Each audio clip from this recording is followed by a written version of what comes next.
là, ce dernier tour, l'explication finale est arrivée entre les deux hommes. That's for all the kids out there who dream the impossible. Accélère, accélère, la victoire de Pierre Gasly. Sebastian Vettel, you are the world champion. You are the man.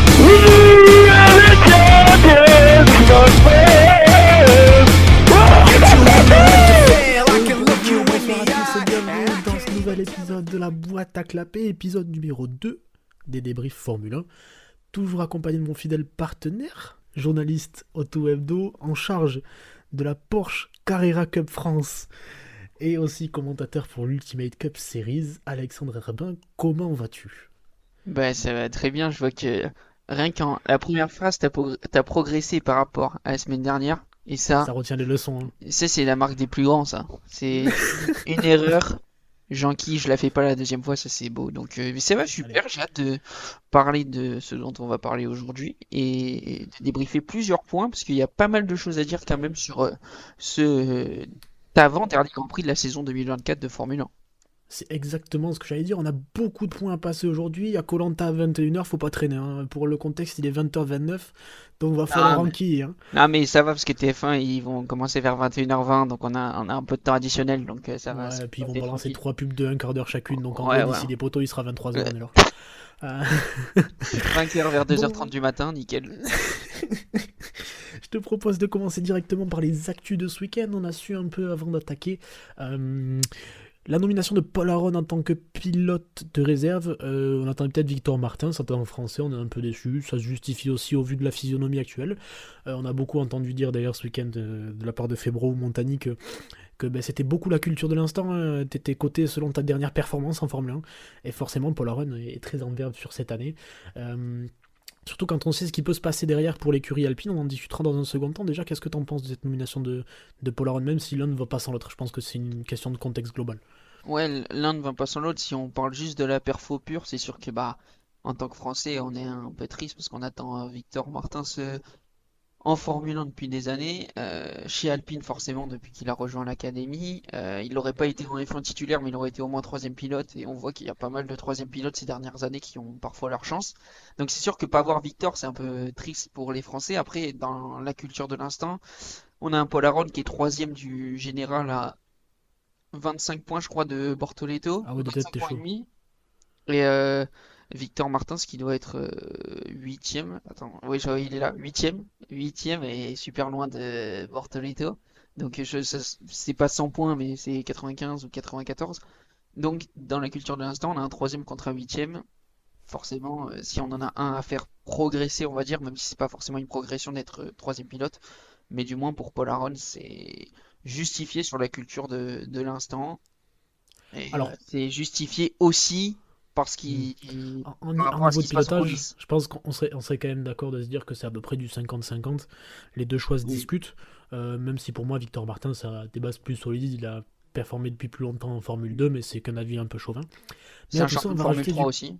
Ben ouais, voilà. Maintenant, pour mettre un peu de contexte à cette nomination, il faut savoir que il y a une rumeur qui circule dans le paddock depuis maintenant quelques semaines, qui nous est revenue aux oreilles un peu plus récemment grâce à Canal+, c'est qu'en fait le projet serait qu'Alpine soit racheté par Hightech en 2026. Hightech qui a déjà voulu rentrer en tant que 11e écurie pour le fameux spot qu'il y avait en 2026 qui vraisemblablement devrait partir pour Cadillac, mais ça a été plus ou moins refusé parce que en fait l'écurie a toujours des liens plus ou moins avec la famille Mazepin qui elle l'oligarque russe qui a des liens, lui a plutôt rapproché avec le Kremlin, donc qui lui est reproché depuis le départ de la guerre en Ukraine. Écurie qui appartenait en fait à Hightech, entreprise même qui appartenait avant à 75% au père Mazepin, qui a revendu 75% de ses parts au moment de la guerre en Ukraine pour que Hightech qu'on puisse continuer de vivre, en fait, puisse continuer de parcourir le monde et de pratiquer les compétitions. Donc les 75% qui appartenaient à M. Mazepin ont été rachetés par Oliver Oaks et qui ensuite ont été revendus à un milliardaire, je n'ai plus son nom, kazakh, qui est très proche ou qui a un proche en tout cas de Mazepin selon les rumeurs, et en fait Mazepin continuerait à faire passer de l'argent par cette personne-là à hauteur de 25% à peu près, je crois, si je dis pas de bêtises. Donc déjà, on a commencé à poser la première pierre avec la présence de Oliver Hawks. Aussi la nomination de Flavio Briatore, il faut pas se leurrer. Je pense qu'il n'est pas là pour... Enfin, en tout cas, ce n'est que mon avis, mais il n'est pas forcément là pour aller chercher des titres. Je pense qu'il est plus là pour faire le ménage, comme on l'a vu faire dernièrement en évinçant un paquet de personnes dans l'écurie alpine. L'idée, c'est de faire un peu de ménage et de préparer un peu tout ce beau monde à passer sur un nouveau projet. D'où aussi le choix de quitter l'écurie en France, de tout centraliser un peu en Angleterre, de se préparer aussi à être chez un autre fournisseur moteur. Donc j'ai l'impression qu'un peu tout prend son sens en ce moment. Les dernières décisions qui étaient plutôt flou, pourquoi Oliver Hawks, même si bon, il mène bien sa barque avec Hightech, pourquoi le retour de Briatore, pourquoi on quitte Viry-Châtillon, et du coup maintenant pourquoi la nomination de Paul Aron. J'ai l'impression qu'un peu tout prend son sens. J'aimerais donc t'entendre un peu là-dessus, Alexandre, avec ces éléments de contexte ajoutés, savoir un peu ce que t'en penses. Bah, hormis le plan sportif, je comprends forcément le choix de Oliver Hawks qui a longtemps travaillé avec Paul Aron, qu'il connaît bien mieux qu'il connaît Victor Martins. Donc oui, c'est logique pour parler de la 11e équipe. Si Hightech devient, enfin rachète Alpine, tout ça, et que c'est une manœuvre des Mazepin déguisée, et que la F1 laisse faire ça, ou que ça se fait, bah c'est juste les lois du commerce, tout ça, et je pense c'est des choses qu'on peut pas, Ça nous enfin, dépasse un peu, ouais. ouais, qui nous dépassent un peu et qu'on peut difficilement, je pense, gérer en termes de commerce, parce que si quelque part c'est Mazepin Papa Mazepin qui envoie l'argent à Hawks, qui lui-même les réinvestit dans Alpine, c'est quand même assez compliqué de le prouver.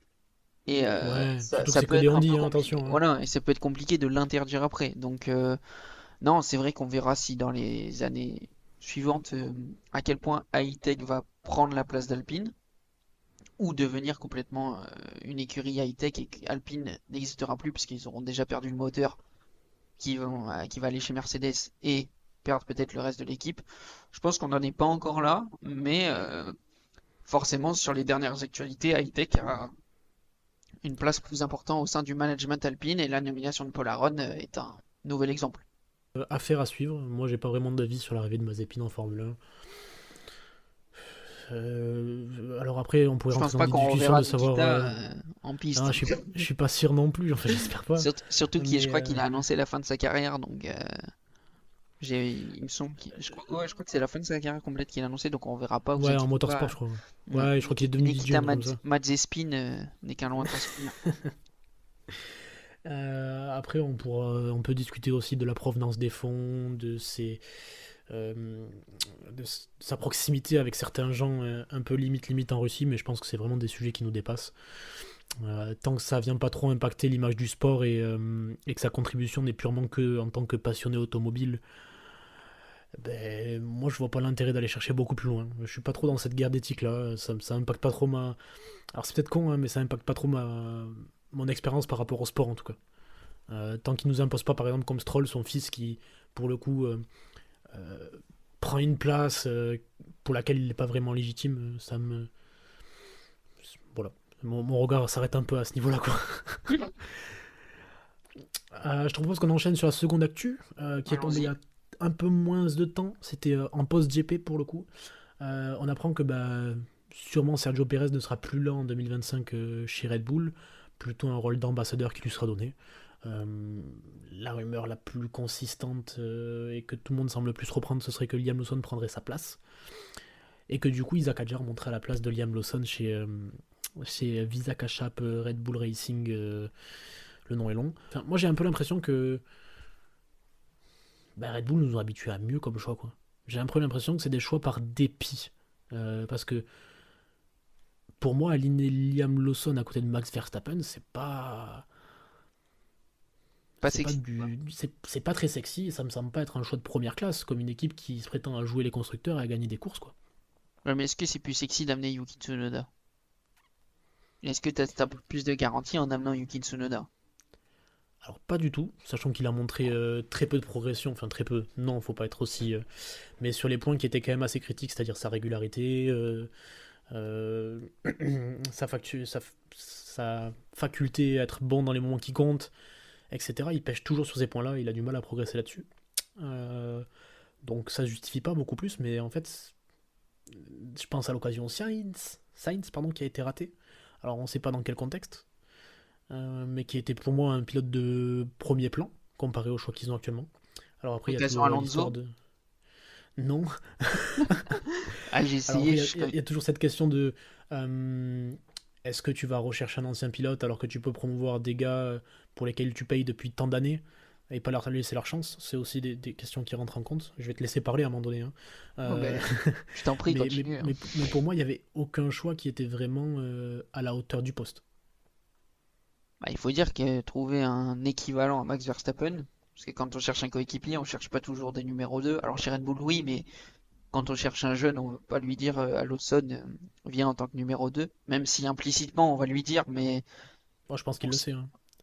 ouais, il le sait, mais il a aussi envie de montrer ce dont il est capable, et il se dit bah, pourquoi Ricardo il a réussi à battre Vettel, pourquoi Verstappen il a réussi à battre Ricardo, et pourquoi moi je serais pas le prochain qui délogerait Verstappen.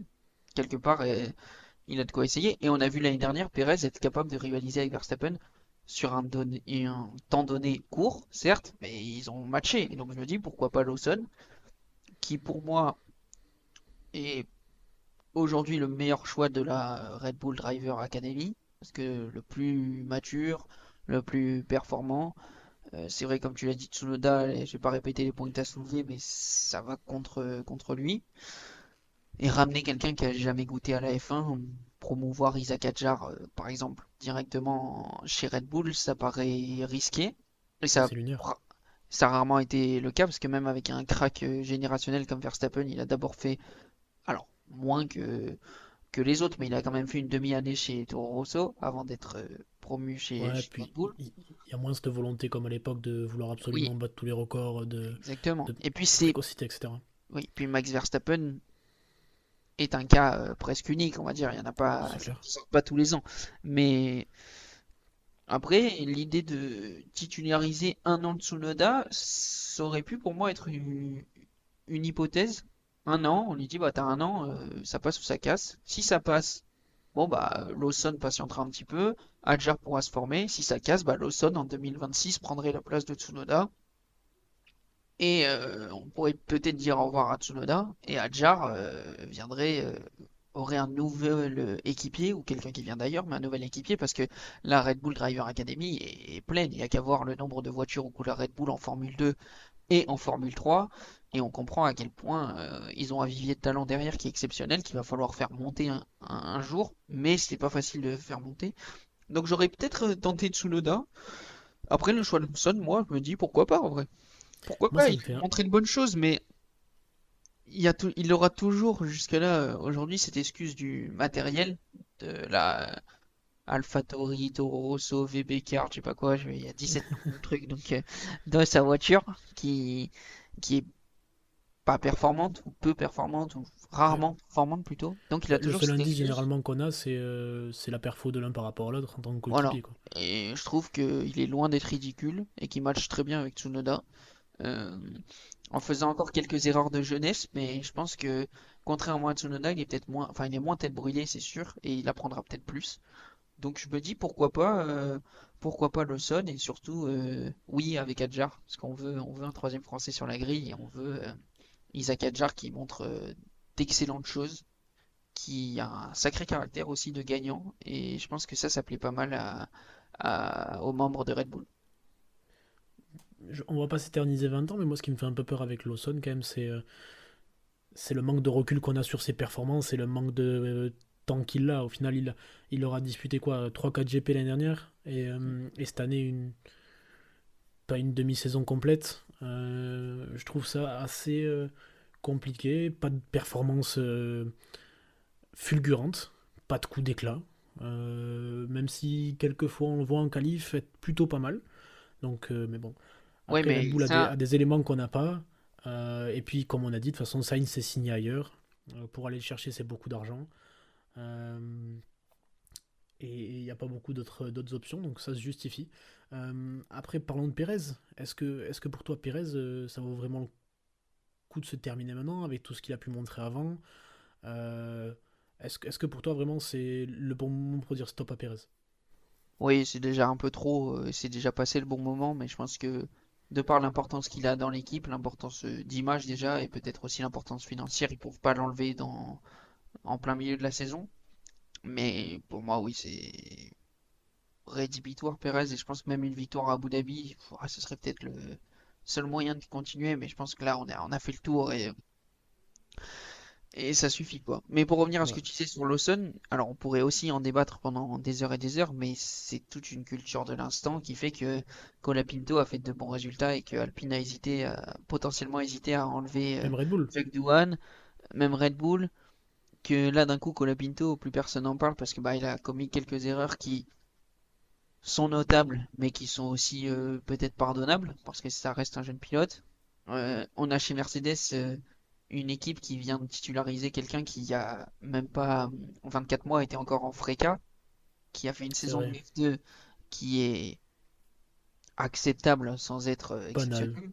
Voilà, Andrea Kimi Antonelli pour ceux qui n'auraient pas trouvé, qui sera le prochain coéquipier de George Russell. Donc c'est toute une culture de l'instant. C'est un Oliver Biermann qui a fait un exploit avec Ferrari à Jeddah, ça y a aucun souci. Qu'il a gagné la course sprint en Formule 2, mais qui vit lui aussi une saison compliquée et qu'on attendait pour se battre pour le titre, et il est bien loin de le faire. Donc oui, c'est une culture de l'instant, et oui, Lawson, bah, il arrive au bon moment, et tant mieux pour lui, quoi. Mais par contre, s'il se rate, à mon avis, il aura pas trop de... De porte de sortie. Enfin, Ouais, pas il trop de... aura pas de parachute, quoi. Voilà. Et il C'est aura un pas peu trop de un saut dans le joker non vide. plus, quoi. Ouais, S'il fait deux je trois comprends. erreurs et qu'il n'y a pas de perfo, on connaît le management de Red Bull, ça traîne pas, quoi. Mais on verra. On reviendra un peu sur tout ça plus tard, peut-être en fin de saison, où on fera un tour des Un équipes, teaser? un Est-ce que c'est un bilan teaser, et... ça, Maxime? c'est peut-être un teaser, c'est peut-être un teaser. Où on fera un bilan sur les équipes et on se projettera sur l'année prochaine, mais le line-up Tsunoda Hadjar me fait un peu peur dans certains cas, mais on y reviendra. Parce que niveau explosivité, là, quand même... Ah oui, on est pas mal. enchaînons mon cher. Je pense qu'on a fait un peu le tour des actus. Vous inquiétez pas, Esteban Ocon, on y reviendra dessus. Il n'y a pas de souci, je pense que chronologiquement c'est bien d'en parler à la fin. Je te propose de parler du circuit avant d'attaquer un petit point F2. Qu'est-ce que tu en penses de ce circuit du coup du Qatar? Qu'est-ce qu'on en pense par rapport à ces voitures, au spectacle qu'il a pu nous donner ce week-end, Alexandre? Euh, c'est vrai que c'est peut-être pas un circuit fait pour la F1, mais en même temps, moi j'ai pris du plaisir à aller au Qatar. Peut-être c'est la nuit et les feux d'artifice qui m'ont plu, je sais pas. Mais non, franchement, j'ai vu certains tweets passer et je citerai pas l'auteur de ces tweets qui est aussi le propriétaire de podcast qu'on est en train d'enregistrer. Il est propriétaire, on dirait il est milliardaire le type. Ah mais les gens savent pas parce qu'il dort toujours au camping au Grand Prix de France, mais bon, il brasse quoi grâce à la boîte à coups. Mais passer cette petite blague, moi je trouve que le circuit est pas mal. En qualif, c'est incroyable, ça va super vite et tout, c'est vraiment dingue. C'est exactement ça. Montagny en parlait beaucoup, mais ces petites bandes de, de De gravier juste gravier, à l'extérieur des vibreurs, je trouve que c'est quelque chose pile d'hyper poil ce qu'il faut. intelligent, pile poil ce qu'il faut. Ça pardonne l'erreur, mais en même temps, ça te pénalise un petit peu, parce que selon comment tu passes, tu peux prendre un peu, bah, soit dans les roues, les bacs à gravier, tout ça, Et les moi, ce que j'avais pompes, tout peur en ça. plus, c'est que ça fasse un peu un phénomène. Ils l'ont essayé en Hongrie cette année, mais Mm. je pense qu'elle était soit pas assez longue, soit mal conçue. Et j'avais peur qu'on en retrouve le même souci où c'est Tsunoda, je crois, qui avait décollé en y Ouais. allant un peu trop loin, et en fait, ça faisait une marche à la fin, tu vois. Et pour le coup, ça a Mais, bien été géré, ouais. mais là, franchement, moi, j'ai vraiment aimé ce petit truc bah, qui te fait perdre un tour, tout ça, et franchement, Ouais. c'est un ajout qu'il faut peut-être penser à mettre autre part, là où les limites de piste sont un vrai problème. On parlait de l'Autriche, peut-être? L'Autriche, ouais, maintenant j'ai l'impression que c'est un problème partout, les limites de piste sur presque tous les Ouais. circuits du monde. Donc même à Monaco, il y a des gens qui font track limit, je sais pas comment ils font, mais c'est possible donc. Et mais je trouve que c'était vraiment un bon ajout. Et après le début du Grand Prix a été un petit peu monotone, mais bon, est-ce que c'est la faute du circuit? Je suis pas sûr vraiment. Et après ça s'est bien animé tout ça. Donc non, franchement, je trouve que ce week-end au Qatar, un peu comme à Las Vegas la semaine dernière, j'ai été surpris de prendre autant de plaisir sur un circuit, sur ce circuit et de prendre autant de plaisir grâce au circuit plutôt. Ok. Moi, j'ai un avis un peu plus mitigé que toi sur le circuit. Je suis d'accord avec toi, et absolument d'accord avec toi. Il est adapté à ses voitures pour un tour vite. En fait, ça nous permet de nous rendre compte à quel point elles vont vite Quand on les voyait sortir du dernier enchaînement avant d'entaquer la ligne droite du retour dans le troisième secteur, tu les vois sortir, elles sont collées au sol, c'est incroyable. Mais pour faire la course, c'est beaucoup plus compliqué en fait. C'est beaucoup de virages rapides, pas beaucoup de gros freins, donc ça favorise pas beaucoup les dépassements. Là où en MotoGP, en fait, les virages sont beaucoup plus arrêtés. Moi, je le trouve très bien en moto pour faire la course, beaucoup moins adapté pour faire la course en Formule 1, de par le fait qu'en fait, elle passe tellement vite dans les virages que c'est pas du tout le même circuit en fait. Et à part le premier virage, du coup, il n'y a pas beaucoup de zones pour dépasser, et ça a rendu notamment la sprint assez compliqué, quoi. Il s'est pas passé grand chose, c'était un peu rempiche. Donc c'est un peu ce que je peux y reprocher, mais après, la nuit sur un tour, c'est vraiment incroyable, et j'aime beaucoup ce circuit pour ça. Notamment aussi le fait de le faire la nuit, dans un désert, avec une piste un peu sale, un peu froide. Ça a offert aussi des conditions de grippe assez compliquées. Ça nous a offert aussi comme à Las Vegas pour le coup, des faits de course sur un tour, etc., qui étaient assez intéressants, et ça rendait les choses un peu compliquées pour les pilotes en tout cas. Voilà pour moi pour le circuit. Alexandre, je te propose qu'on passe un peu à la F2, parce que je veux pas y accorder non plus trop de temps, mais qu'on fasse un petit retour, surtout que c'est quand même assez intéressant avant d'arriver à Abu Dhabi. Le championnat il y a un demi-point entre le premier et le second. Le second est un Français, donc je pense que ça vaut le coup qu'on s'y arrête un peu. Je t'en prie. 188,5 points pour Bortoleto, 188 pour Isaac Adjar. Si vous Deux êtes potentiels futurs pilotes de Formule 1. Bortoleto c'est fait parce qu'il a signé chez Ouais. chez Audi. Adjar potentiellement le retrouvera sur la grille, mais là si vous mettez pas votre télé pour la sprint samedi et pour la course principale dimanche à Abu Dhabi, on peut plus rien faire pour vous là, parce que là Mais c'est même pour les indique. qualifs, parce que Même pour les qualifs déjà, parce que si tu c'est sors du top 10 en Formule 2, c'est pas rigolo. ouais. Hein. Mais les qualifs c'est vendredi, donc il y a des gens qui ont l'excuse du travail quand même. Donc Ouais, des gens travaillent en France, c'est vrai. voilà, donc mais donc non, on a vécu un week-end super intéressant avec un Adjar qui a pas fait une excellente qualification, il partait septième et du coup il s'est retrouvé bien placé par contre pour non, il Pour la partait première 9, sprint. pardon. Il partait 9e et du coup il se retrouvait en première ligne pour la sprint. Il a bien géré la sprint parce qu'il était dans le bon groupe, il s'est bien défait. Il a fait une erreur malheureusement, il en a fait Ouais, deux. La première, il fait le bon choix de pneu, il fait le bon choix de peut-être. pneus parce que c'est des médiums pour Adjar, c'est des hard pour tout le monde sauf pour Victor Martins. Et, il les tient, ces hard, bien mieux que Victor Martins qui a beaucoup souffert C'est dans une médium. petite course.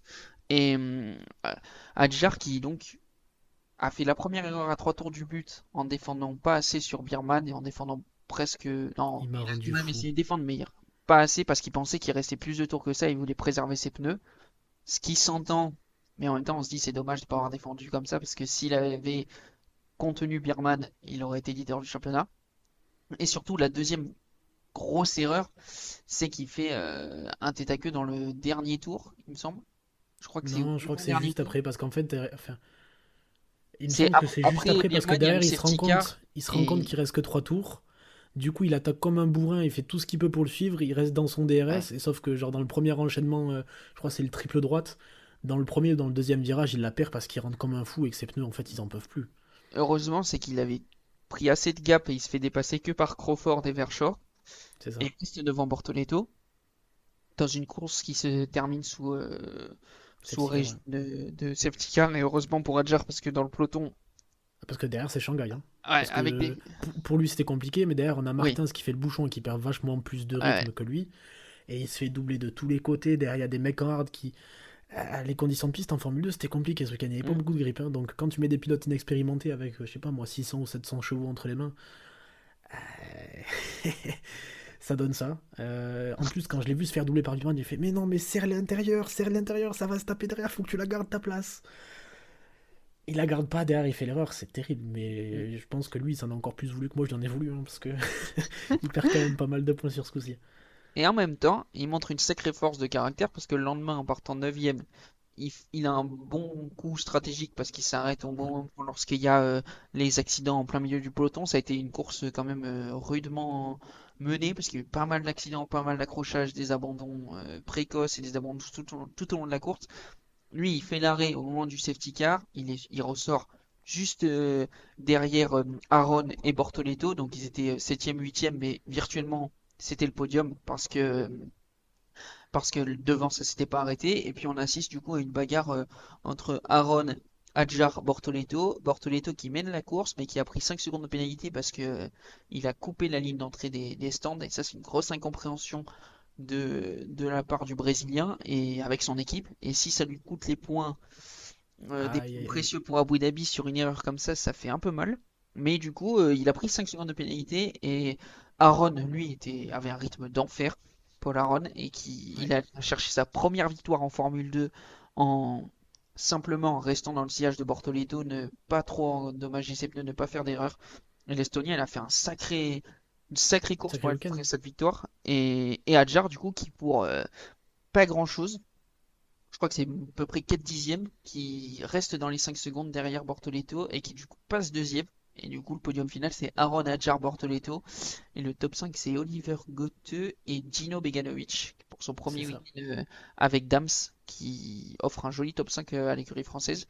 Victor Martins, bah, lui, a connu des soucis un peu. Enfin, Mécanique, je crois, hein. ouais. Non, il termine Mais il 9e, reste au je crois. stand, il reste dans sa voiture. Je sais pas Ah ce qu'il non, fait oui, là. ouais, Il il passe les reste au 4 derniers stand tours dans alors. sa voiture dans les Ouais. stands. Et ce qui est dommage, c'est qu'il bah, il s'était bien qualifié, troisième, donc c'est un peu dommage pour Victor Martins. On a envie de dire, c'est à l'image de sa saison. Sa Et saison. c'est un Ouais, je peu suis d'accord avec triste. toi. Mais du coup, on arrive à Abu Dhabi avec bah, cette finale, tout simplement, celui qui marquera le plus de points que l'autre sera champion de Formule 2. Peut-être qu'on aura donc un nouveau Français champion de Formule 2 après Théo Pourchaire, ce serait Isaac Hadjar. Et s'il est champion de Formule 2, on voit mal dans quel scénario il monte pas en Formule 1 Ah, bah, on l'espère pour lui. chez la petite sœur de Red Bull. Et même sans ce titre, je pense qu'il a montré assez de choses pour monter, mais avec un titre, Ouais, parce qu'il faut pas oublier ça qu'il a fait quand toujours même son effet, quoi. pas mal de malchance, même si ce week-end, bah, les erreurs elles sont quand même pour lui. Mais c'était pas non plus très facile à gérer comme situation, surtout pour la sprint. Quand on voit comment Martins, lui, avec plus d'expérience, a eu plus de mal que lui à gérer cette situation. Donc on est face à deux profils quand même assez intéressants. Hein. Bortoleto qui va chercher une victoire en F3 l'année dernière avec un certain panache. Je ne sais pas si vous l'avez vu, mais le dépassement qu'il lance à l'entrée de la parabolique à Monza, tout le monde ne le fait pas. Et puis il arrive en tant que rookie, il joue le titre à la première année contre un gars qui était déjà là. Et puis en face, on a Isaac Adjar qui est un gars super explosif, très vocal à la radio. J'aime beaucoup, dans le bon sens. Je sais pas pourquoi, mais j'aime beaucoup l'énergie qu'il dégage. Euh, et puis c'est un profil très intéressant, très vite, très rapide. Sur les peu de fois où il a pas eu de malchance mécaniquement cette année, il a été très très très vite. Il y a eu des week-ends où il était vraiment stratosphérique. Donc super intéressant et il me tarde de voir ça à Abu Dhabi. Je pense que connaissant le caractère d'Adjar, on connaît un peu moins Bortoleto, mais bon chance parce qu'à la bagarre il a l'air assez rude le monsieur. C'est quelqu'un de plus Euh, calme, Bortoleto, mais bon, là il va se battre pour un titre, donc on va aussi pouvoir le juger quelque part. je doute aucunement des capacités de deux pilotes en tout cas. Non. Vraiment, c'est logique que ce soit eux deux qui se battent pour le titre à la fin de l'année. Bon, je te propose qu'on enchaîne un peu sur le week-end de Formule 1 avec la sprint. On a une quali sprint qui se déroule le vendredi soir, du coup, avec qu'est-ce qui se passe? Pérez qui passe pas la SQ1. Bon. Est-ce qu'on est étonné, Alexandre? Non, c'est ça la Vu bonne la dynamique, réponse. pas tellement. C'est ça le pire. Non, bah, en fait, on est encore un peu moins étonné quand on voit à quel point Max galère, et là on comprend un peu mieux pourquoi Perez galère, on va dire. On a eu des faux, il passait pas la Q1 alors que Max était en pole, et on dit là c'est abusé. Là, quelque part, vu comment Verstappen a eu du mal, Ouais, il finit sixième ouais, ouais, de cette sprint qualif. Perez a eu juste plus de mal que son coéquipier comme d'habitude, et du coup fait un résultat encore moins bon que Verstappen comme d'habitude. Ouais, généralement, quand la voiture va bien, elle va pas trop mal chez les deux, même si Max surclasse. Mais quand elle va mal, par contre, c'est décuplé chez Perez, quoi. Donc bon, cette séance n'est pas marquée par beaucoup d'événements. On a un doublé, même pas, on n'a pas un doublé. On a Norris qui va faire la pole avec Russell qui s'intercale entre les deux. Ce sera Piastri qui fait troisième. On a un petit événement. On a quand même Lawson qui passe en SQ3. Ça fait la belle nuance par rapport à Perez qui reste en Q1. Et puis on aura la course le lendemain du coup avec un départ de Perez des stands pour des changements de réglage sous parc fermé. Un mot à dire sur son départ peut-être. Parce qu'en Et- fait Perez il va Est-ce qu'il est juste pas parti? partir. Ouais, c'est surtout ça, est-ce qu'il est parti? Peut-être il a pas vu le feu, mais Là, je sais pas, on a Ce qui se passe pour ceux qui l'ont. Je me permets, ce qui se passe pour ceux qui l'ont pas vu, en fait, c'est que Pérez part des stands, du coup, il attend depuis un petit moment déjà au feu. Le feu passe au vert, et Pérez ne bouge pas. Ce qui va créer de l'incompréhension parce que Colapinto part lui aussi des stands. Changement de setup, hein, il n'a pas cassé la voiture. Et en fait, il va se retrouver derrière Pérez parce que lui va partir des stands, pour le coup. Et il va dire, mais qu'est-ce qu'il fait? Enfin, on le voit pendant un moment, il hésite derrière, il double pas, puis au final, il le double. Donc, Pérez va se faire doubler au départ dans les stands par Colapinto qui partait de plus loin que lui. Et quand il va arriver sur la piste, il va me mettre derrière la medical car qui va devoir ralentir parce qu'en fait, juste ils ont mis 35 ans à partir des stands, c'est pas logique quoi. Je trouve que ça traduit un peu la situation et l'incompréhension, enfin le flou dans lequel est Pérez en ce moment en fait. Oui, bah ça traduit peut-être un manque d'envie et ça traduit qu'il est plus là, quoi, tout simplement. On va pas Il est juste plus là, s'étaler, il est juste c'est vrai. plus là et donc quand on sait qu'il est plus là, on sait aussi que c'est le bon moment pour que ça s'arrête, quoi. Bon, néanmoins, il va pas servir à rien dans cette course sprint, Pérez, parce qu'il va servir à bâtir le week-end de Red Bull ensuite. Parce que Pérez, du coup, va faire des changements de suspat qui vont le faire partir des stands, mais il va aussi s'arrêter en cours de sprint pour changer son aileron avant et faire des essais de setup, en fait. Course sprint pour laquelle il se passera pas grand-chose. On aura un doublé McLaren qui va se dessiner, avec Norris qui va garder Piastri qui manquera un poil de rythme, je pense, sur la sprint par rapport à lui dans son DRS toute la course, pour pas qu'il puisse se faire doubler par Russell derrière, et pour surtout qu'il puisse conserver le 1-2 pour McLaren pour le constructeur, ce qui est quand même assez important. Et on va même voir à la fin, alors Norris team player déjà, c'est quelque chose, mais Norris qui va laisser passer Piastri sur la ligne pour lui rendre un peu l'appareil comparé au Brésil, c'était encore plus étonnant. Mais d'un côté, ça tombe bien parce que c'est le moment où l'écurie en a le plus besoin. Ils ont besoin que ça joue en équipe, ils ont besoin que ça se tire vers le haut pour la fin de l'année. C'est très bien, je trouve ça chouette. Qu'est-ce que t'en penses, toi, Alexandra? On en a trop fait. C'est si enfin je veux bien Norris c'est un gentleman tout ce que vous voulez mais Non, très peu, vraiment pas. mais Je pense que c'est vraiment pas un gentleman. c'est juste politique à mort et oui, je trouve ça bien et je critique pas du tout le geste, je trouve ça bien de rendre l'appareil à Piastri. De là à glorifier Norris, faut quand même se rendre à l'évidence. Il n'a pas fait parce que ça lui faisait plaisir de perdre une course à sprint, hein. Il a fait parce que Pour le dire, quand même, l'équipe lui a dit plusieurs fois de ne pas le faire à la radio.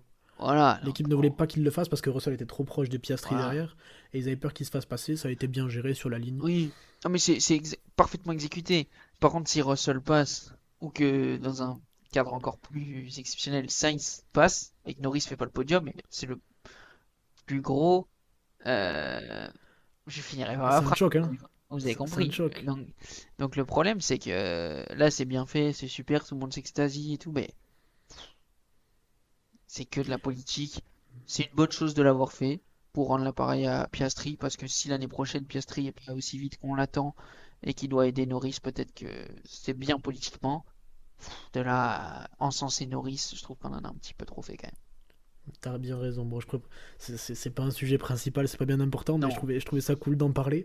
Oui, Ferrari bien qui sûr. perd 6 points hein, en passant sur cette course sprint, alors qu'ils étaient à 24 points déjà de retard. Donc ça sent pas très bon quand même pour les Ferrari après cette course sprint. As en gagne 2 sur Alpine pour faire un petit point constructeur. On savait que les enjeux ce week-end c'était un peu pour la 6ème place entre Vicar, mais qui semble vraiment lâché par rapport à As et Alpine. Ils ne semblent plus dans le match. Et Ferrari et McLaren qui se bataillent pour le titre constructeur. Donc pour faire le petit point, Ferrari en perd 6, As en gagne 2 sur Alpine. Et voilà, bon, petite manœuvre qui va pas plaire beaucoup à Russell, hein, il va beaucoup pleurer, hein. Il va mal vivre sa course sprint, mais dommage pour lui. Je te propose qu'on enchaîne sur la course. Et c'est là qu'on va se rendre compte du travail de Perez, parce que le step-up est là. Verstappen avait fait P6 en SQ3, et il va se retrouver à faire la pole le lendemain. Donc apparemment Perez aurait donné une indication, une voie de travail, et Verstappen serait allé dans ce sens-là, mais genre plus, ce qui aurait fait vraiment passer un step à la voiture, et qui va lui permettre de faire la pole du coup. Russell P2, qui va infliger son bon 18,5 à notre cher Loulou, qui vit vraiment une pas très bonne saison en qualif. Hein. Lewis Hamilton, c'est compliqué, il arrive vraiment dépité en zone d'interview après les qualifs. On n'en a pas parlé après la SQ1, mais les déclarations ont fait beaucoup parler. Est-ce que ça a vraiment une importance? Je suis pas sûr. On connaît Hamilton après, il aime bien être dans le drama. Pas grand chose à rajouter là-dessus, Alexandre. Je pense que c'est. Au fond, il ne pense vraiment pas qu'il est plus rapide. Passons. Ce qui a donné une qualif rapidement avec un top 10, une grille de départ avec Verstappen premier, Russell deuxième, Norris et Piastri troisième et quatrième, Leclerc, Hamilton Sur la troisième ligne, Sainz, Alonso, Perez et Magnussen pour compléter la Q3. Gasly échouera pour quelques millièmes, c'est dommage. Au combat à Alpine, le samedi c'était Hülkenberg qui était vraiment Ayrton Senna. Bon, le dimanche ça deviendra plutôt Bruno Senna parce qu'il était complètement nulle part. Tu l'avais préparé celle-là? Pas du tout. Ouais, J'avais dit bon. que c'était Senna le samedi, mais j'avais pas pensé à Bruno le dimanche.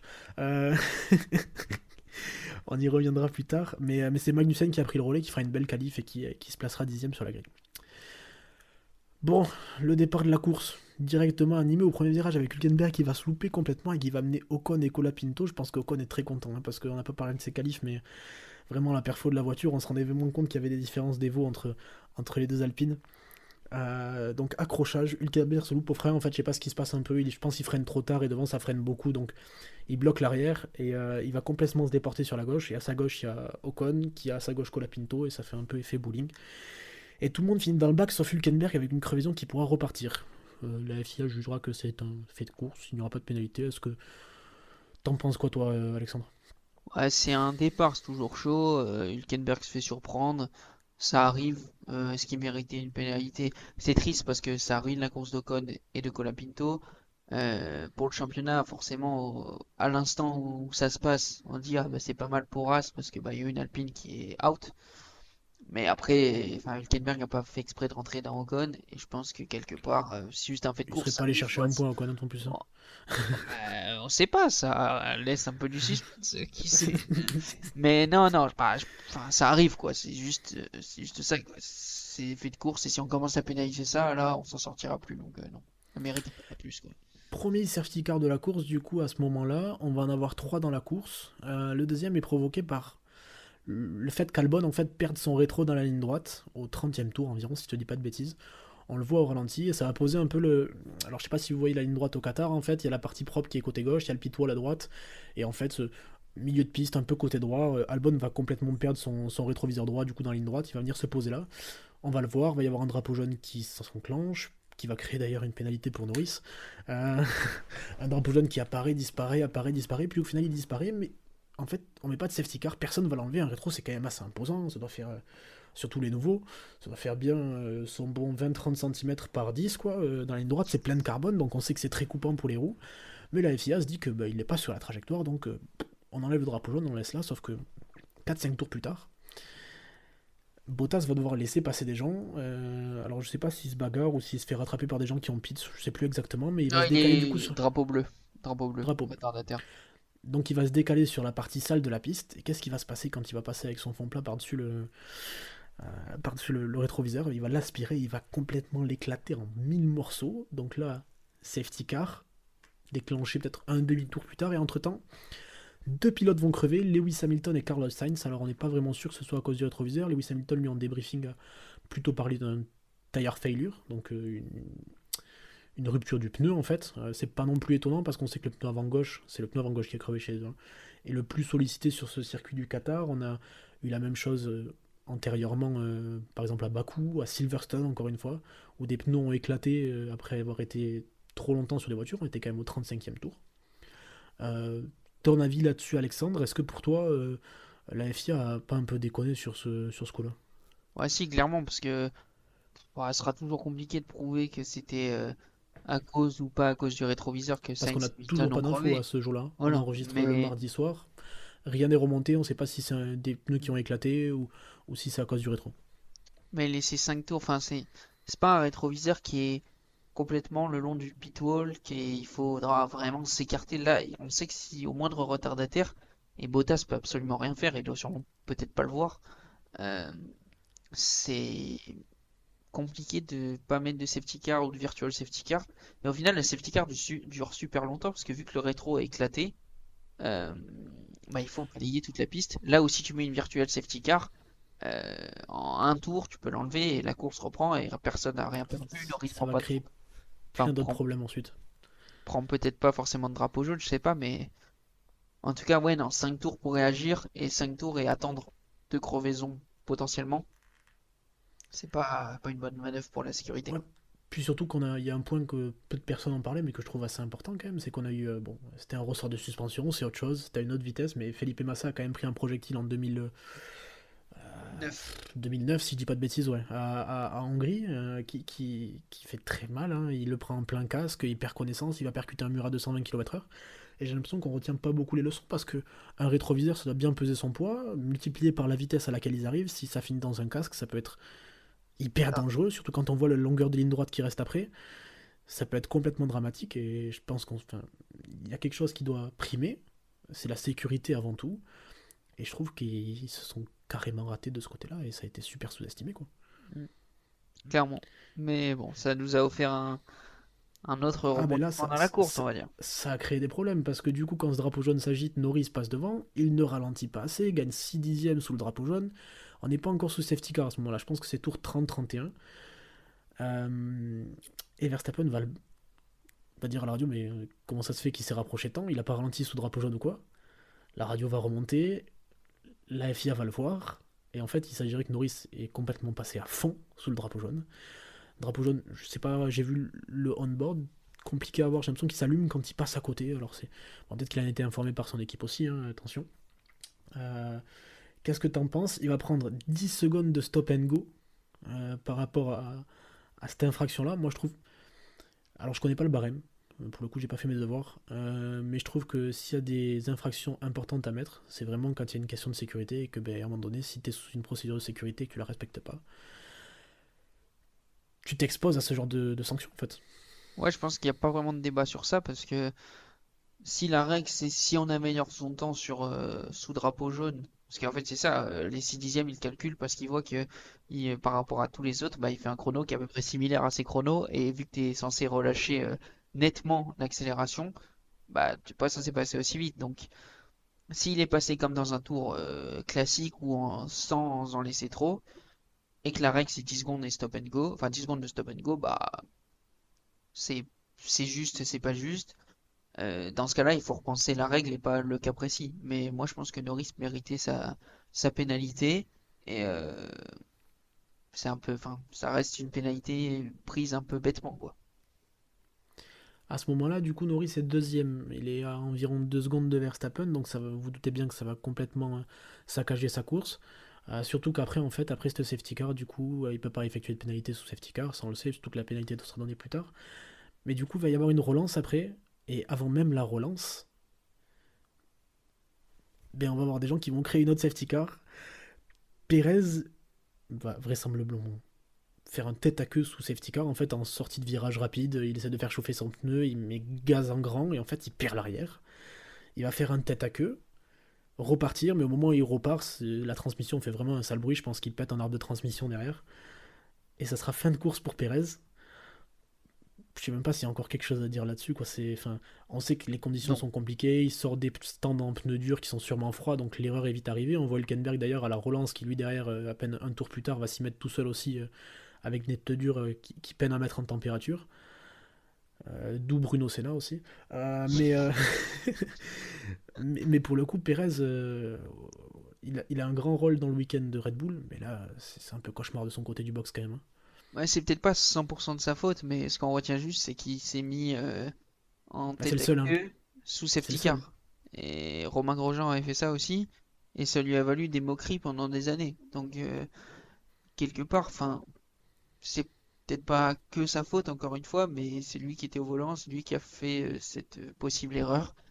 Et c'est pas, c'est lui qu'on a envie de plus voir, en fait, parce que c'est des erreurs qu'on se dit que c'est pas possible, hormis si ça vient d'une erreur technique ou quoi. C'est des erreurs qui doivent pas exister en Formule 1, quoi. Ça reste les 20 meilleurs pilotes du monde, en théorie. Donc, c'est pas une erreur qui est normalement faisable. Mais ça a été un petit peu passé sous silence parce que je pense que Max a gagné et que on retient Il ça s'est parce passé qu'il plein d'autres fait. choses. Mais non, Ah, c'est pas acceptable, quoi, je pense. Ouais, c'est vraiment le week-end est à l'image de sa fin de saison cauchemardesque. Vraiment, De il est sa plus du tout saison, même. dedans. Ouais, c'est vrai. C'est vrai, il est plus du tout dedans. Et c'est des erreurs qui sont d'autant plus étonnantes de par l'expérience qu'il a, quoi. Ce Ah oui. mec-là, il a depuis 13 ou 14 saisons. Enfin, mais bon, ça va pas empêcher d'arriver à Romain Grosjean alors qu'il était là depuis très longtemps aussi, hein, mais il était dans une période où il avait des gros problèmes de confiance aussi. Et c'est très symptomatique d'un pilote expérimenté qui arrive en fin de course un peu peut-être aussi, quoi. Mm. clairement. Bon, mais ensuite, du coup, Norris va se tirer une balle dans le pied dans sa course. Il va redescendre 14ème, je crois, si je dis pas de bêtises. Il va réussir à remonter dans les points, mais ça va faire très très mal au week-end constructeur de McLaren, qui au final devait prendre beaucoup de points sur Ferrari, mais qui vont au final perdre. Si je te dis pas de bêtises, Ferrari perd seulement, entre guillemets, 3 petits points, mais dans le contexte actuel, c'est quand même assez intéressant. On ne tue pas le suspense en disant que Max Verstappen a complètement dominé cette course. Il sera sur le podium avec, alors là, si je te dis pas de bêtises, Charles Leclerc 2ème. Oui, Et Oscar Piastri 3ème. C'est bien ça? c'est bien ça. Et Sainz finira derrière l'Alpine de Pierre Gasly, qui lui a bien profité de la stratégie. Est-ce qu'on ne reviendrait pas un peu là-dessus rapidement avant de partir sur le duel Ferrari-McLaren? On profite bien de la stratégie des arrêts au stand. Gasly termine P6, marque des gros points P5. pour Alpine. P5, pardon. Marque des gros points pour Alpine, qui repasse devant As pour 5 points au constructeur, et ça va coûter très très cher. C'est très très bon pour l'écurie française. Voilà un peu pour le week-end sportif. On parlera pas d'Hamilton, j'ai pas vraiment envie qu'on s'attarde dessus. Alexandre, je sais pas si tu as des choses à dire. Week-end un peu cata, il est pas dans les points, il y a rien qui se passe bien. Il se fait pénaliser sous safety car. Vivement les vacances et vivement Ferrari, je pense. C'est juste ça. Je pense Non, qu'on est d'accord je là-dessus. pense que même vivement Abu Dhabi parce que euh, il sera pas là pour la perfo entre guillemets, c'est très réducteur de dire ça, donc c'est pas exactement ce que je veux faire passer comme message, mais c'est plutôt que il va y avoir de sacrées célébrations. On parle de l'une des plus belles relations équipe-pilote de l'histoire de la Formule 1. Ah, c'est une des plus prolifiques, c'est sûr. Donc forcément, je pense qu'il a quelque part hâte d'être à Abu Dhabi pour vivre ces moments uniques et des moments qui vont être très émouvants pour tout le monde et je pense pour tous les fans de Formule 1, hormis les gros haineux de Lewis Hamilton, mais ils sont de moins en moins nombreux depuis qu'il performe plus, c'est bizarre. Mais je pense, ouais, il a juste hâte que ça se termine, de partir en vacances parce que il veut souffler, je pense, et d'arriver chez Ferrari et de montrer qu'il est toujours aussi rapide et que il sera peut-être ou pas capable de gagner des courses, mais ouais, il faut que la saison se termine pour Lewis Hamilton, quoi. Ouais, on l'espère pour lui, surtout que on a eu quelques bribes dans la saison où quand la voiture était parfois où il était vraiment présent. Donc je Ouais. pense que ça n'a pas disparu du jour au lendemain. On sait pas vraiment ce qui se passe. On a vu qu'il avait pas vraiment la même spec aéro que Russell sur la partie arrière de sa voiture du moins. Euh, donc il y a Non, puis beaucoup de choses qui rentrent en compte. quand tu sais que tu pars, forcément, je vais pas dire que t'as moins d'applications, mais quelque part, quand ça va pas, t'as peut-être pas envie de trouver les derniers trucs, tout ça. Là où Russell, il est en pleine bourre, il sait que l'année prochaine, c'est le nouveau leader. Il est Ouais, c'est vrai. Et il est bon dans ce excellent. rôle-là. Voilà, il est excellent sur cette fin de saison.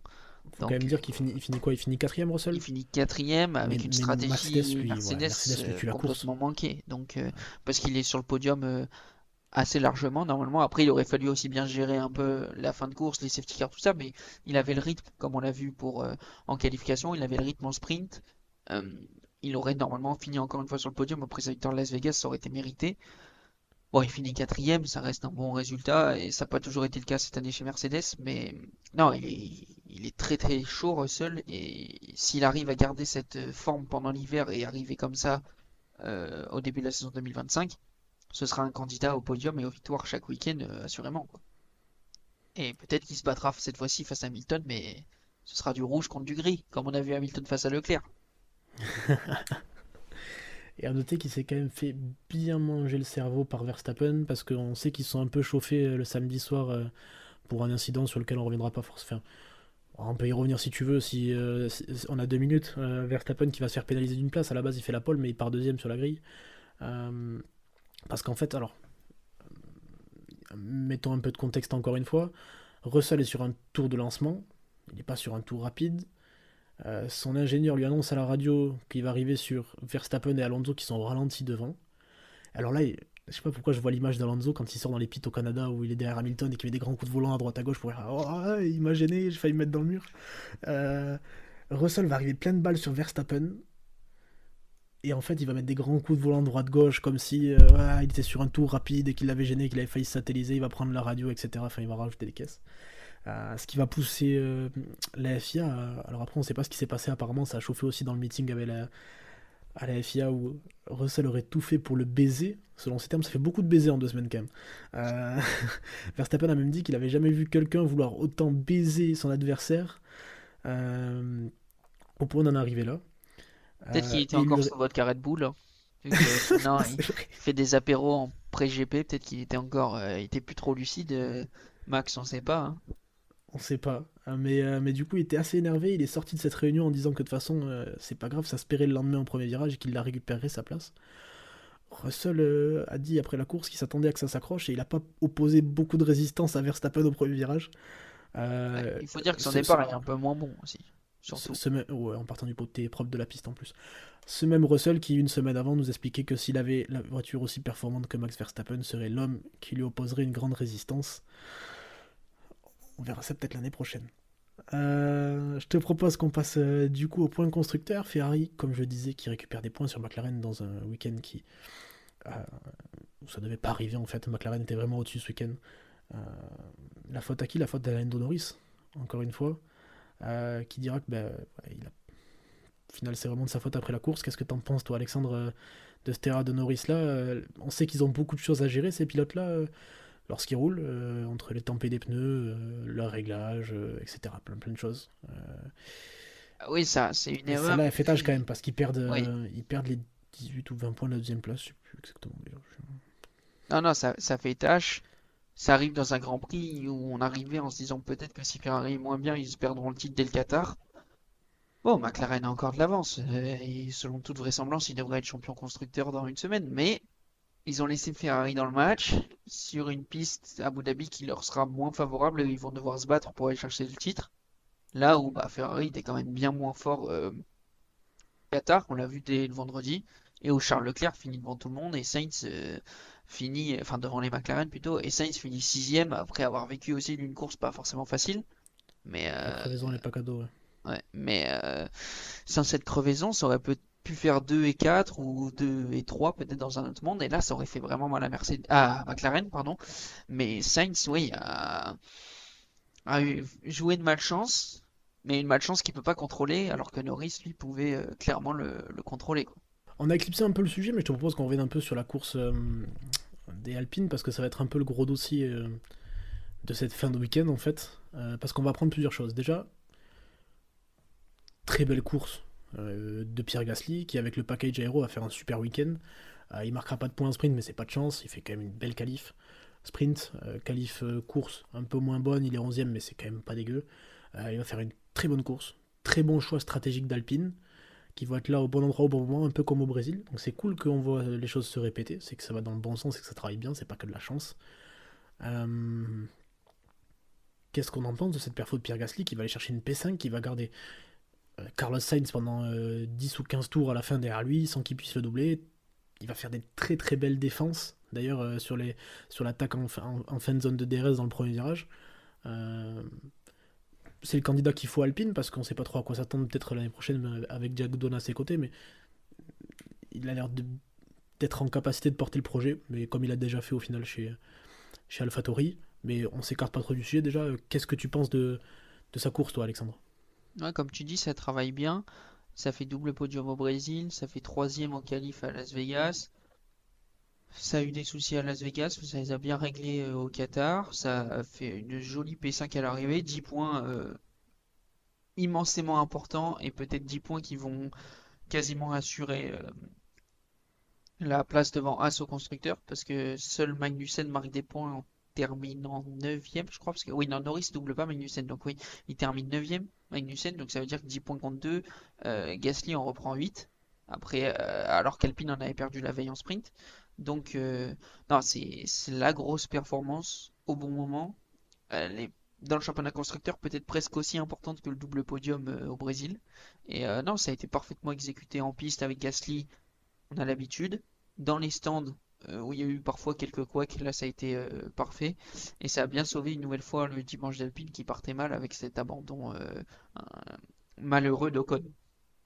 On arrive sur une fin de saison avec trois belles. Enfin, bon, malheureusement, il y a la casse moteur à Las Vegas, mais sur le package aéro que possède Gasly, on est sur quand même 3 week-ends sur 3 pistes bien différentes où la voiture est perfo. C'est quand même encourageant, je trouve, pour l'année prochaine. Perfo qui va être un peu éclipsé par ce qu'on va apprendre après la course, Alexandre. On apprendra par Julien Febvre qu'une rumeur enfle dans le paddock, et qu'en fait Esteban Ocon ne disputerait pas le dernier Grand Prix avec Alpine, parce qu'ils ont négocié, et que s'il voulait faire les tests avec As, il fallait qu'il laisse sa place sur le dernier GP. Ma réaction, moi, j'étais quand même plutôt sur le cul, parce que c'est pas le genre de choses qu'on voit souvent. Maintenant, si on regarde un peu autour, il y a Briatore dans les parages, donc les manœuvres un peu biscornues, ça devient plus vraiment trop étonnant, surtout sur ce qu'on entend dernièrement. On entend aussi que Jack Doohan, mais peut-être que l'année prochaine, en fait, il roulera pas, parce que on n'est pas très sûr du choix, on voudrait peut-être mettre quelqu'un d'autre à sa place, etc. Toi, qu'est-ce qui te passe par la tête, Alexandre, à ce moment-là? On viendra compléter par des éléments qu'on a eu encore aujourd'hui de la part de... Je pense que c'est l'équipe d'Ocon qui a fait fuiter ça, ça en a parlé dans l'équipe un peu, mais je te laisse en discuter. Ouais, sur le moment, c'était déjà comme toi de la compréhension et forcément un peu de tristesse que l'aventure se termine comme ça parce que on attendait une célébration moindre mais qui est quand même importante que celle de Mercedes Hamilton. Ça aurait pas été pareil au Ocon Alpine, mais ça reste un pilote qui a amené Alpine sur la plus haute marche du podium, le seul depuis qu'Alpine est de retour en Formule 1.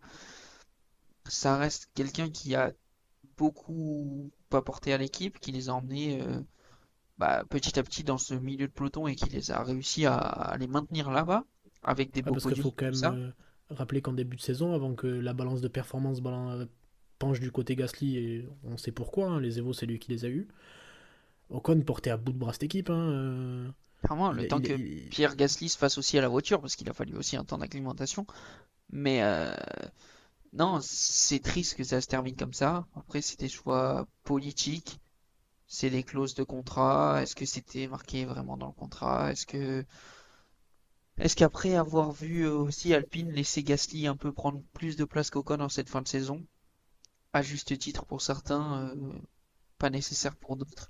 Est-ce que Ocon, se sentant un peu lésé, a dit bon bah je préfère commencer mon aventure avec As dès fin 2024 et tant pis pour la dernière course. Mais je pense que dans un monde idéal, il aurait aimé dire au revoir à Alpine et tout en faisant qu'une journée de test avec As. Mais après voilà, c'est une histoire de contrat. Lewis Hamilton ne roule pas chez Ferrari parce qu'il a un contrat jusqu'à fin décembre avec Mercedes et il a dit qu'il que n'était pas très intéressé d'ailleurs. mais il n'est pas intéressé parce il doit aussi faire ses adieux à tous les sponsors. Il a une tournée en Océanie, en Malaisie, notamment au siège de Petronas. C'est vrai. Et il a très envie de dire au revoir à tous ces gens qui ont contribué à son succès avant d'aller rejoindre les Rouges. Et on Mais sait que en plus c'est quelqu'un qui sonne beaucoup son image, donc voilà, c'est donc important pour lui. ça s'entend. Après, Ocon avait peut-être... Enfin, je pense que c'est déjà arrivé que des pilotes... j'ai envie de dire, Jorge Martin, il serait peut-être allé dire au revoir à l'usine Pramac tout en étant chez Aprilia, quoi. Enfin, c'est... Pour moi, c'est pas beau. Et bon, on nous a fait croire que Fernando Alonso était le grand méchant de l'histoire, qu'Oscar Piastri était un gamin en manque de reconnaissance. Euh, Quand on voit le management d'Alpine dans ses pilotes, c'est des points complètement différents. Mais à la fin, c'est toujours le même problème. Il y a un respect du pilote qui est peut-être pas entier. Et je trouve que c'est plutôt triste d'en arriver là. Encore plus quand on sait, encore plus que Piastri qu'Alonso, quand on sait ce qu'Ocon a apporté à Alpine. Pour rebondir sur ce dernier point-là, je suis complètement d'accord avec toi. J'ai l'impression que l'arrivée d'Hightech dont on parlait précédemment en tout début d'épisode, c'est peut-être pas une mauvaise chose parce qu'il y a vraiment quelque chose qui cloche dans cette équipe. La gestion des pilotes c'est une chose, mais c'est la gestion de l'humain au global qui me fait un peu peur, enfin qui est vraiment nul, faut le dire, c'est nul, parce que c'est pas que les pilotes, c'est les teams principales qu'il y a eu avant, Alan Perman, comment il s'appelle, celui qui était chez Racing Point avant, Otmar Safnauer, Bruno Famin, Laurent Rossi, Cyril Abitboul, il y a du changement constamment, il n'y a aucune stabilité dans cette équipe, et à chaque fois que ça se passe, on a l'impression que ça se finit très mal, ça finit toujours un peu en eau de boudin. Il y a ce climat-là dans cette équipe, il faut que ça change. Alors quand on vient rajouter un Briatore à l'équation, je suis pas sûr que ce soit une bonne solution. Et dommage qu'on n'ait pas eu le podcast, qu'on n'ait pas commencé à en parler plus tôt, parce que je suis pas sûr que ce soit une solution pour apaiser. Mais c'est vrai que dans le projet de transition dans lequel on parle le plus souvent, c'est peut-être pas si logique que ça. Pour revenir sur ce qu'on disait au départ, Je suis complètement d'accord avec toi. En fait, sportivement, ça me dérange pas. Sportivement, c'est quelque chose qui me semble, au final, quelque chose qui se discute. Parce que sortir Ocon, au final, qu'il le fasse le week-end ou pas, sportivement, ça sert à rien. Il est garé, il a pas la voiture qui va bien. Essayer douane un week-end avant l'année prochaine, c'est bien aussi. Toujours dans leur politique de l'année prochaine, on veut pas forcément de toi, donc ben mec, on va t'essayer. Pour eux, dans leur projet, c'est très bien. Et pour Ocon, je pense pas que ce soit perdant non plus, parce que au plus vite on passe à autre chose, mieux c'est, parce que c'est vraiment un supplice, je pense. Mais c'est plutôt au point de vue moral et de ce qu'il apporte à l'équipe. Enfin, quand on voit l'hommage qu'il. Enfin, il peut même pas dire au revoir à l'équipe. On voit l'hommage qui a été rendu par exemple à Gasly, comparé à ça il y a 2 ans chez AlphaTauri. Il a eu une grande aide d'honneur euh, dans tout le paddock, alors que là, Ocon, en fait, le seul endroit où il peut dire un peu merci à ses mécaniciens, ben, c'est sous une forme un peu dissimulée parce qu'il peut pas encore en parler, en interview d'après-course au milieu de la course, parce qu'il s'est fait sortir au premier virage. Donc j'ai l'impression qu'on peut pas, l'équipe peut pas lui rendre l'hommage qu'il mérite aussi. Tu vois, Non, puis être il ira applaudi pas à par ses Stone. mécaniciens au moment où il rentre Oui. dans le garage, enfin toutes ces images-là qui font des souvenirs énormes, quoi. Non, puis Pour il un ira pas à pilote. Stone, il ira pas à Viry, là c'est terminé. Enfin, il sera juste mal reçu ou pas reçu du tout. Donc c'est terminé, tous les gens de l'usine et tout. Chose par exemple que je crois que Puis on l'a Gasly revu avait au fait à silence. Faenza. Oui, Gasly a fait à Faenza. Lewis Hamilton va obligatoirement le faire. Peut-être que même des gens dont on parle moins en France, mais qu'un Zhou, qu'un Valtteri Bottas ira aussi à l'usine d'Alfa Romeo dire merci et pour tout et Ouais, au et puis revoir. même l'histoire est pas comparable parce que tu vois, Gasly avait apporté une victoire à AlphaTauri, Ocon a Oui, apporté des victoires et podium à Renault, alors que Renault euh, mettait pas un pied devant l'autre. Enfin, le projet était ce qu'il était. Enfin, il a quand même porté ce projet-là pendant 4 ans tout seul, quoi. Ou quasiment tout seul, même quand il y avait Ricciardo. Au final, Ricciardo a planté le projet au bout d'1 an. Enfin, il y a quand même une histoire, quoi. C'est pas personne. Ils l'ont aidé quand il était en junior. Ça date pas d'hier. C'est pas Joe chez Sauber qui est juste un pilote payant, quoi. ok, bon, bah, je prendrai plus l'exemple de Zhou qui a quand même fait un meilleur résultat qu'Ocon ce week-end en terminant 8ème, en inscrivant 4 points, en étant élu pilote du jour. Et Ah ouais. ça mérite une ovation ce dimanche soir à Abu Dhabi, je te le dis. Parce que là, Joe, il a fait quand même sacrément fort. Bah, c'est dommage, C'est c'est que vrai. c'était Bottas en début de week-end qui avait dit si je marque un point, je suis champion du monde. Bah, Zhou est donc champion du Bah, monde. mais karma, mec. Parce que vraiment, cette déclaration-là. Bah, Zhou est champion du monde chez Sauber. Mais uniquement en interne. Par contre, du coup, pour revenir sur le sujet Ocon, alors je sais pas si t'as vu passer ça aujourd'hui, et on va clôturer l'épisode là-dessus. L'équipe a sorti une petite décla ou une petite info. Alors, rumeur par rumeur, je sais pas, mais je pense que si c'est l'équipe qui en parle, c'est quand même pas n'importe quoi.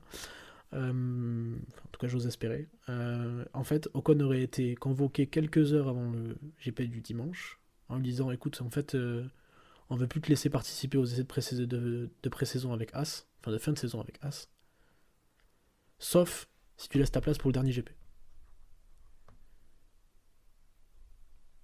Et là, Bah, là, tu poses la c'est question du management, encore une fois. là c'est plus la même histoire. Là, pour le coup, Bah, là, si c'était pas dans le contrat et que c'est juste un coup de pression auquel.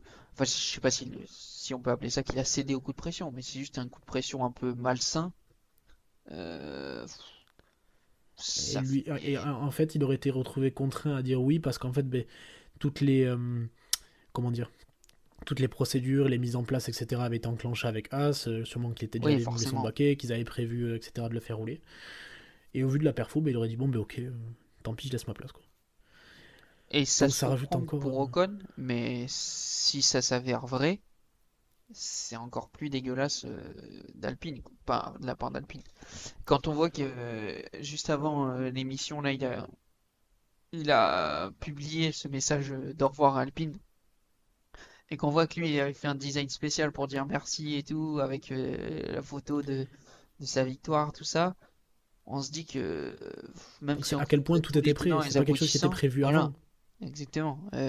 S'il savait depuis 5 mois que si il était pas perfo, il sautait pour le dernier Grand Prix, ou que s'il voulait absolument avec As, enfin depuis, ça fait pas 5 mois qu'il a signé avec As, j'abuse, mais disons que si c'était prévu depuis tant de temps, il a pas juste fait un design pour que tout le monde crache encore un peu plus sur Alpine, parce que tout le monde le fait déjà, donc il n'y a pas besoin de rajouter un design d'au revoir pour le faire, mais en plus le casque Ouais. était objectivement très beau.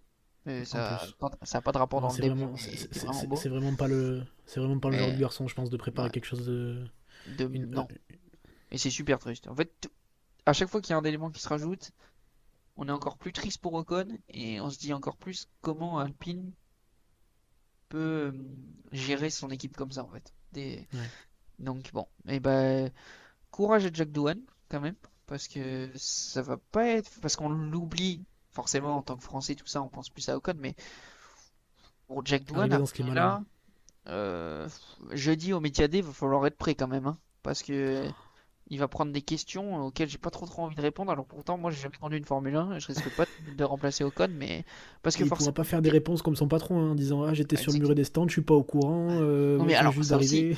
ça aussi, si c'est vrai, waouh, si c'est vrai que Oliver Ça Oaks ne m'étonnerait. savait vraiment pas, waouh, Vu la place qu'a Ox ouais. Par contre, il chez faudra lui Hightech, dire etc., je pense qu'il faudra est lui très dire inclus dans le projet. que la comédie, elle est pas très bien jouée quand même.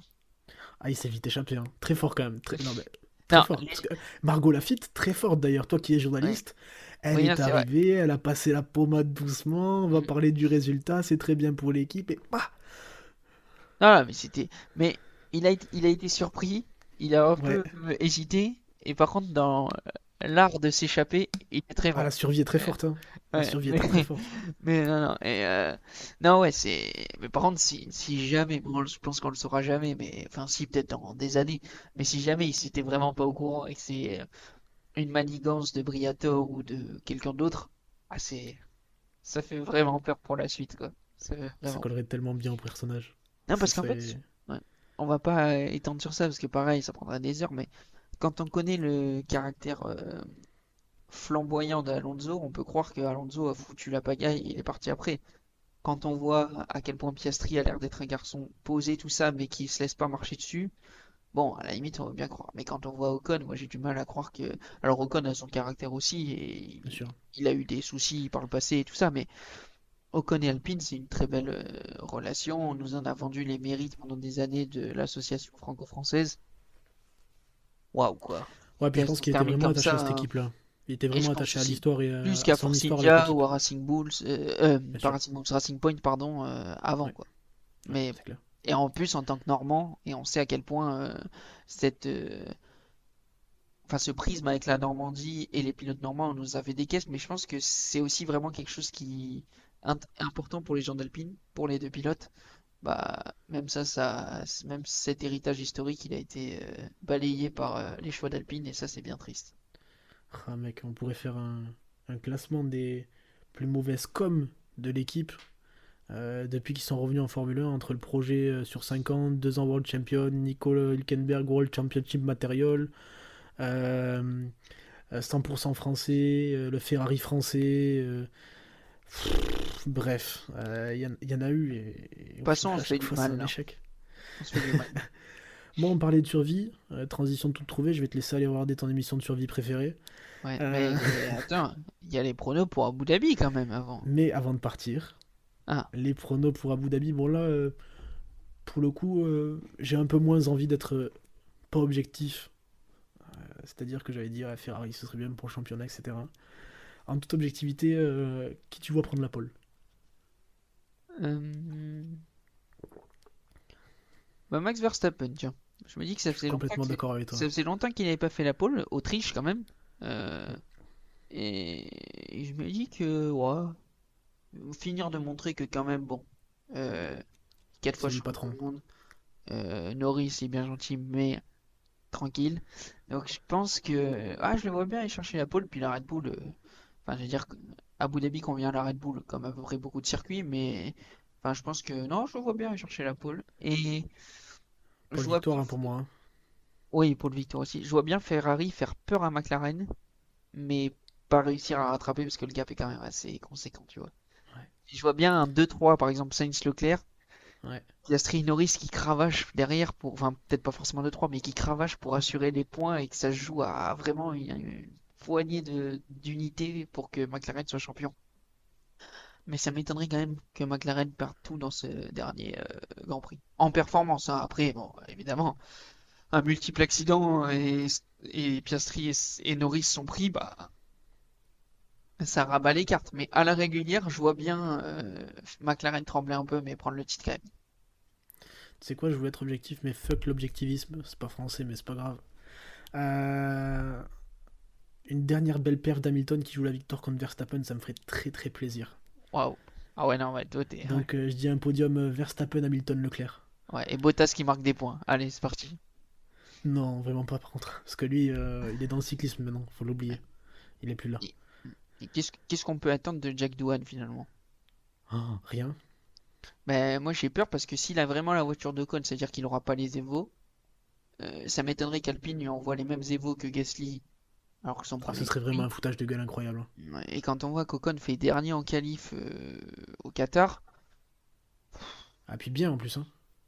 oui, loin en plus, donc j'ai peur pour Jack Doohan. Mais alors que je souhaite vraiment qu'il réussisse et que Ouais, c'est un, quelque c'est un part bon il trouve garçon. sa place quoi. Non, mais parce que si vraiment on lui fait le coup de faire une course et qu'il est pas là, qu'on le remplace l'année prochaine, je trouve ça, bon, ça fera un nouveau coup Surtout qu'il n'y a, d'allume.